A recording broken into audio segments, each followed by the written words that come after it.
when Fabio Quartararo awakened the forgotten glory. In the storms of red and speed, where Ducati's dominance had become an unbreakable rhythm, the weekend at Jerez promised something different. Because deep inside the mechanical roars and championship fights, a blue fire started flickering again. We had forgotten once.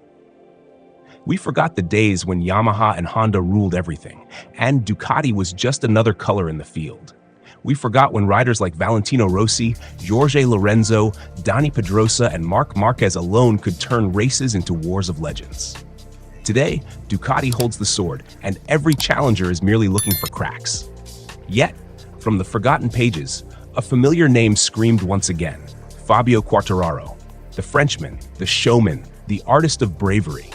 He stunned the world by snatching pole position at Jerez from right under the noses of two hungry factory Ducatis, Marc Marquez and Pecco Bagnaia.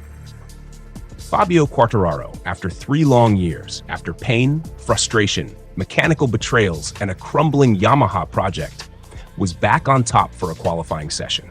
Pole position. A pole that Yamaha hadn't seen since the 2022 Indonesian GP. A pole that tore apart Marc Marquez's legendary speed and cracked Pecco Bagnaia's polished confidence. It was a lap for the ages. A punch in the gut for Ducati. A reminder: never count out a wounded lion. Yamaha's pit wall exploded. Fans around the world found themselves smiling again. And Marc Marquez, the man who had won every sprint race of 2025 so far, could only salute Fabio's pure courage. But this was only Saturday. It was just qualifying. The real war was yet to come. When the sprint lights went out, Quartararo was unleashed. Straight off the line, the Frenchman channeled all the anger, love, and desperation he had buried for years. He led bravely into turn 1, slamming the door on Marquez's advances. The fans could hardly believe their eyes. Yamaha leading Ducati. Lap after lap, Fabio defended like a man possessed. He was riding on instincts, heartbeats, and childhood dreams. For a moment, the ghosts of 2021 returned, the fearless champion who danced with the M1 like it was an extension of his soul. Behind him, Marc Marquez was calculating. No rush, no panic. The 8-time world champion knows races are not won in one corner, but over psychological pressure, moment after moment. And so on lap 2, Marquez made his move.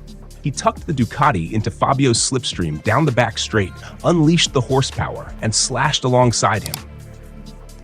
Into the heavy braking zone, Marc squeezed the brake lever, Ducati twitching violently beneath him. But he held it. Fabio crumbled.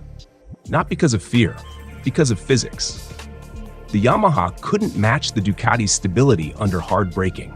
The front end of Fabio's bike folded helplessly into the Dani Pedrosa hairpin, throwing him into the gravel and crushing the dream before it could truly breathe.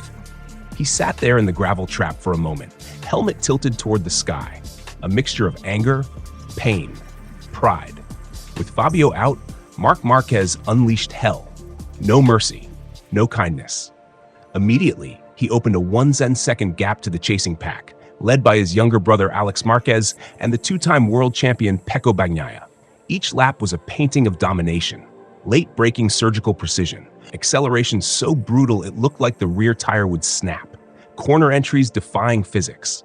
The new Ducati weapon, forged by years of pain at Honda, now belonged to a master of destruction. Marc Marquez extended his sprint record, 5 wins out of 5 in 2025. A perfect score so far in sprints this season. Unbeaten. Unreachable.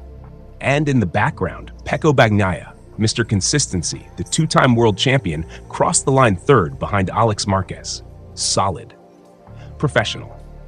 But today, Pecco was not the story. Today belonged to a new reality.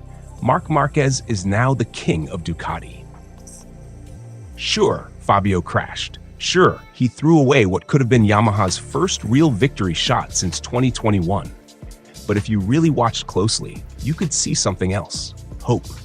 For the first time in years, Fabio Quartararo smiled even after a crash. He knew he was close. He knew he could fight again. He knew Yamaha wasn't dead. Maybe they were wounded, broken, tired, but not dead.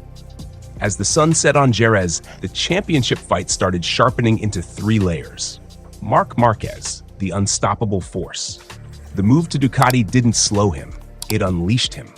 faster, meaner, smarter. Right now, he is the absolute benchmark. If you want to win the 2025 MotoGP World Championship, you have to destroy Marc Marquez on a Ducati. Pecco Bagnaia, the quiet hunter, two-time world champion, factory leader, but struggling to match Marc's fire. He isn't bad. Far from it. He's just dealing with the hurricane called Marc Marquez, sitting inside the same garage, breathing down his neck. Jorge Martin, the waiting wolf. The reigning world champion Jorge Martin, now in factory Aprilia colors, is temporarily out with injuries. But don't sleep on him. Once he's back, the triple fight between Marc, Pecco, and Jorge could become the greatest battle MotoGP has seen in 20 years. Sorry guys, it was my fantasy, but Alex filled the place with Jorge. Still, it's a three-way battle, at least for a few rounds. Because after that, we all know, it's going to be a one-man show. Jerez reminded us, Yamaha isn't dead. Honda isn't giving up either, with Alex Espargaro working behind the scenes to rebuild the broken RC213V. There's still a heartbeat among the fallen giants, and MotoGP needs it. Because as great as Ducati domination is, nothing beats a grid where blue, red, orange, and black machines clash equally for glory. What comes next? Sunday, the race, the real test. Sprint success is beautiful, but Grand Prix Sundays are where legends carve statues in history. Can Fabio Quartararo find redemption and actually finish the main race on the podium? Can Pecco Bagnaia fight Marc early, rather than letting him dominate the late stages? Will Alex Marquez and the satellite Ducatis play spoiler? Can KTM and Aprilia find some magic? And most importantly, will Marc Marquez complete the perfect Jerez weekend by winning the Grand Prix after the sprint? The stakes couldn't be higher. The pressure inside Ducati's garage will be volcanic. Because remember, Ducati chose Marc Marquez over Jorge Martin. Every victory by Marc justifies that painful, controversial decision. But every slip-up could awaken the ghosts of betrayal. As we wrap up Saturday at Jerez, one thing is clear. MotoGP 2025 isn't just a championship fight. It's an empire crumbling and rebuilding at the same time. Ducati is king, Marc Marquez is its sword, Pecco Bagnaia is its crown prince. For now. Fabio Quartararo is the forgotten warrior roaring back from the shadows. Every race now isn't just a race, it's a chapter in a revolution.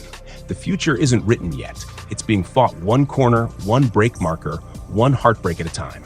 Tomorrow is war. Prepare yourselves. MotoGP 2025 at Jerez is far from over. Meet you at the battlefield. Would you